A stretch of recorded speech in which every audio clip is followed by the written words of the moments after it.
What really kills me in my field, I've got a bunch of academics that are breathing, because the bigger you are, the harder you fall, right? So now DPFL, when I was by myself building these programs, nobody gave a shit who I was, right? Now DPFL is a big enough name in animal welfare that, the naysayers and the people that are just really looking to bring us down, they're coming out of the woodwork now. And what's a killer to me, a lot of them are academics. They got a lot of letters after their name. They cannot demonstrate any model that will even come close, and we are very measured, and we've got all the data behind what we've done. I didn't talk about the Canine Center for 2 years until I had some numbers that I could say, okay, what we're doing is successful, because I don't compete, but measurement is how I'm held accountable for what I'm doing, and it's not just my opinion, right? And if you talk about the ultimate competition, how many live or die, right? And so it makes me insane that I've got academics that are trying to shut us down because we use squirt bottles, shake cans. I'm not talking about pinch collars or remote collars or anything in our playgroup, just our basic enrichment programming. They want to shut down because we use squirt bottles and shake cans, air blast and air horns for altercations and interruption tools when they're needed. It's insane. And then what I deal with at the Canine Center when I'm trying to do the advanced training and behavior for dogs that are at risk of euthanasia for behavior problems, and the fact that I use all tools and techniques. So what we would go through with that, right? I think that is the place to draw the line, right? Because we have force-free people on the show, and we get along really amicably, but those people are usually competitors. And so the difference between failure because your unwillingness to use a particular thing on a dog just means you don't get the ribbon on that day. No big deal, right? It's at the end of the day, dog goes, I'm happy. And the truth is those people are exceptional trainers, and some of them do that for setting themselves a higher challenge, and that's cool. I think that's amazing. Like you say, hey, especially you get people in IGP who say all right, I want to try and win with no aversives, and that's the goal I'm setting for myself, and no problem. And if they don't, it's just we'll try again next year, no big deal, right? And I have total respect for those people. I really enjoy them. I enjoy their company. I enjoy the conversations to have with them.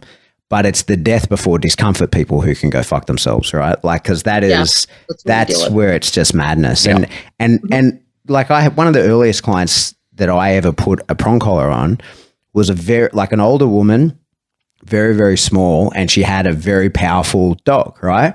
And there was actually no behavioral issues with the dog. The dog was great. Just pulling her. Right? Well, yeah, so we were doing obedience, and the dog was getting really good. And, I liked the dog, and I was playing with the dog a lot, and just because of my size, I could play tug better with the dog in a way that it liked more than she could, although she could play well, but just, physically wasn't as powerful and capable.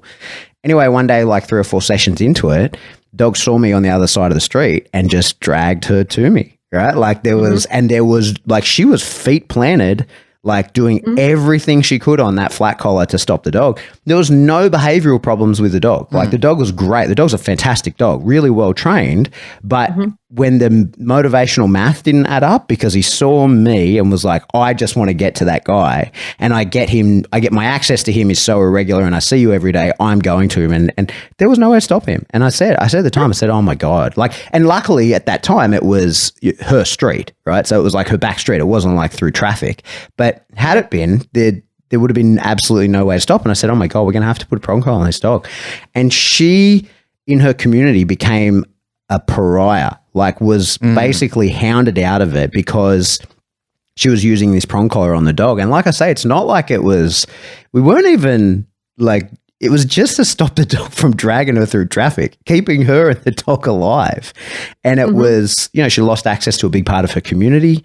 She was kicked out and really was treated very, very badly. Disgusting. Yeah, and it was a real eye opener because I was thinking, I have nothing against force-free community. In fact, we have much to learn from them. Of course. But the idea that we should just let dogs die instead of, endure a bit of discomfort to learn a lesson that they'll stick with them for life, it's madness.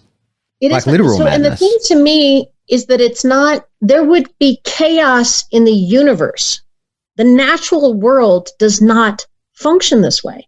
This is a human construction. So even if you go back to the fact that I had the privilege of working with marine mammals in the beginning, but they were basically kenneled, right? They lived in a tank. There was complete control of their environment and their access to resources, right? So human beings have taken this these discoveries and have basically created the ability to force other living beings to do whatever the heck we want with all this operant conditioning stuff. Mm-hmm. And if you're going to do it through positive reinforcement only, you usually have to have some control of the environment and their access to resources. And why is it that we think that that's so incredibly humane? And even if you look at the studies and when all those discoveries were made, I mean, that was some cruel shit that went down in those labs when that stuff was happening, Like, thank God we learned the things that we learned, but it is actually kind of pretty sick and twisted. Yeah, it comes at a cost. We should be able to mentally manipulate other species and ourselves into doing what we want, but we cannot follow some kind of natural order of things that, I touched a hot stove, I won't do that again.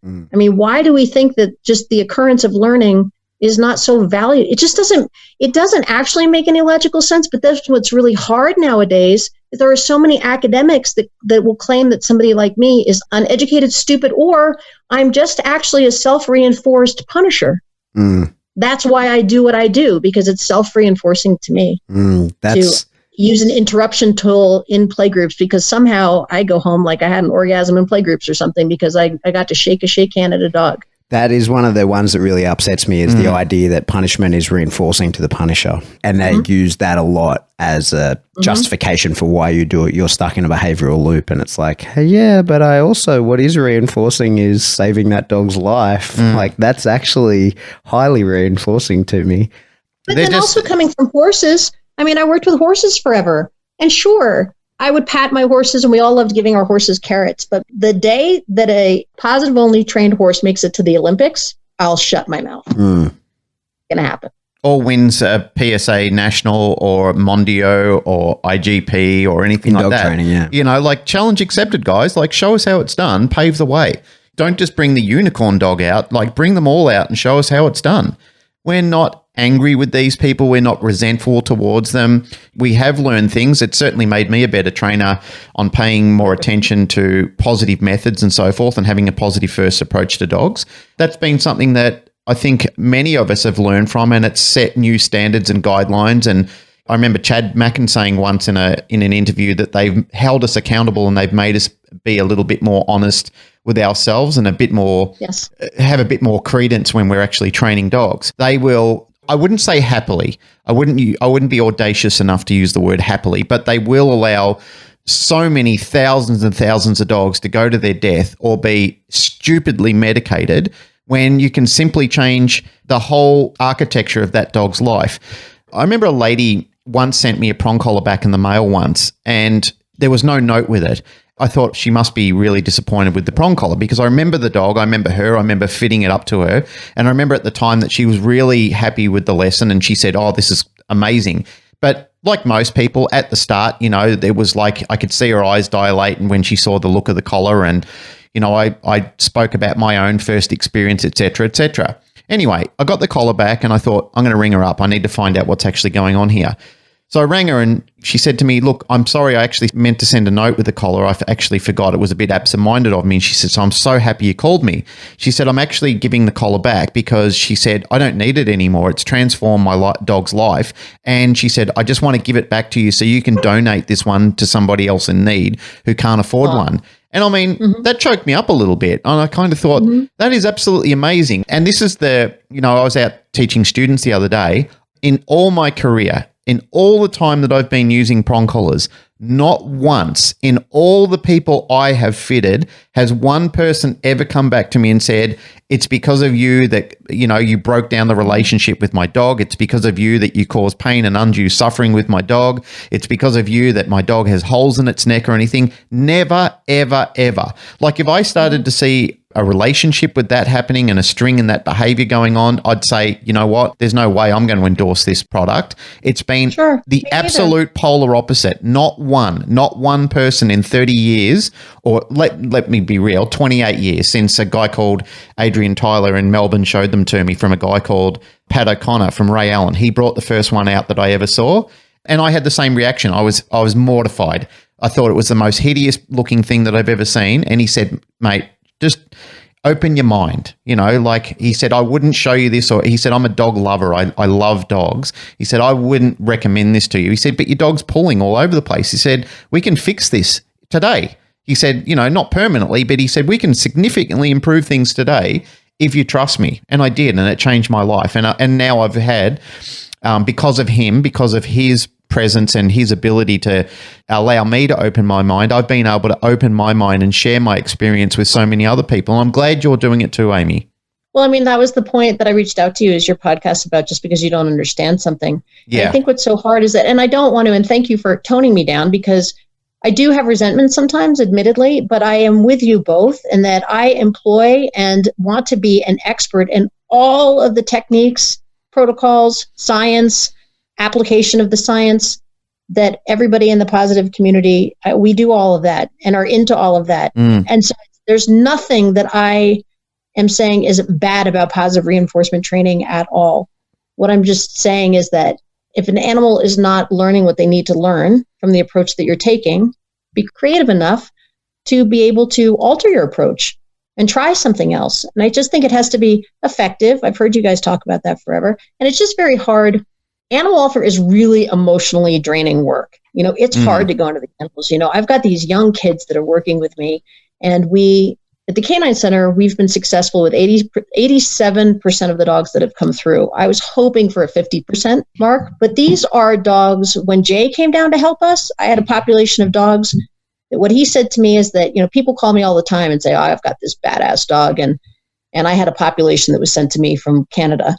And I said, listen, I saw him at IACP, and I said, in the past, when I've had dogs like this, and I want to do drive expression work to let them get their yayas and then get that cooperative under control, I'm trying to go down with this path with these dogs, and I can't put them into drive because we can't get them out. Right. So, I mean, it was like, whoa, this is like a whole nother ball game. And they were a mess in a lot of other ways too. I felt like all of their general processing was just so messed up. And so he came down and showed us how to be able to work through those issues through play. And really, and Jay, is a really positive guy, and his handling and everything too. So I'm all for 100%. We always want to go that route. I think that I went off on a tangent just then. It's really hard for me when we are demonstrating, we are measured. Nobody comes close to serving the number of unowned dogs that we do. Nobody that I know. I mean, if you know somebody, like, I will stand corrected. And it's really hard to have people actively trying to, put us out of business based upon an idealism or a preference. And I don't want to like belabor the positive only or not discussion. That's not where I really meant to go, other than I circled back around to you guys, thanking you for bringing that up, if just because you don't understand something. And thank you for giving us an opportunity to talk about the work that we're doing, because I do think working with shelter dogs, it's made me a much better trainer, even though I was privileged to marine mammals and exotics and everything. Working with dogs in adverse conditions without being able to rely upon relationship, because that's a big thing for us. It took me a while to figure this out. I'm like, why are things not working?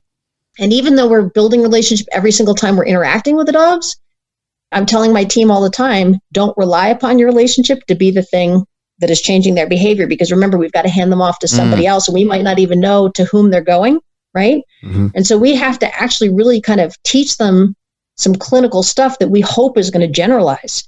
And while we're still trying to work them in a kennel, our kennel is pretty freaking amazing, but we're very privileged to have been donated that property for this purpose. But the context is a little bit different. We're just trying hard to help as many as we can come out on the other side and be not suffering so much even in the process. Right. So sometimes it's like, oh, I wish these people could just freaking stop being such keyboard gladiators sometimes. And my kennel is 18 one side, 18 the other. I've even thought about, okay, I would love to give someone those 18 kennels. You've got 30 days. You get this many people, those 18 kennels, 30 days, go and do it whatever way. And if you can outperform me in the end, I'll hand the whole place over to you. I mean, it'd be like, show me, just show me. Problem is they never take up on that offer. That's the issue.